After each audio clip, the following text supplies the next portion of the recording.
İndi isə gəlin 9-cu suala baxaq. Cədvələ əsasən düzgün fikri müəyyənləşdirin. Doğru, yanlış. Doğrudan doğrunu götürəcəyik, yanlışdan yanlışı. Marşrut xəritəsi əməliyyatların icra ardıcıllığını göstərir. Bəli, doğrudur. Biri götürəcəyik. Daha sonra, eskizdə texnoloji əməliyyatların ardıcıllığı ətraflı yazılır, tətbiq olunan alət və tərtibatlar göstərilir.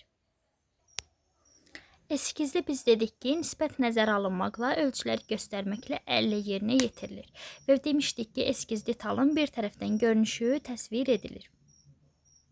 Ona görə 2-ni götürmürük. 2 yanlışdır. Baxırıq 3-cü suala. İnsan öz tələbatını ödəmək üçün əşyaları yaradır. Bəli, bu doğrudur. Bunu yanlışda doğru verildiyinə görə götürmürük. Yanlışdan da yanlışı götürməliyik. Texniki təsviri pəstağın ilk halından hazır məmulat əldə edilənə qədər onun üzərində görülən işlərin nizamlı ardıcıllığıdır.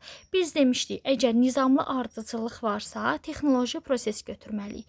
Texniki təsvir məmulatın həcmli təsviri idi. Texniki təsvir tərəflər arasında nisbət nəzərə alınmaqla, material göstərməklə əllə yerinə yetirilən təsvir növü idi.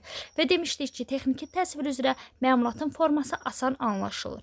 Ona görə 4-ü götürəcəyik. 4-də yanlışdır. 1, 4 isə bizim eləyəcək A variantımız.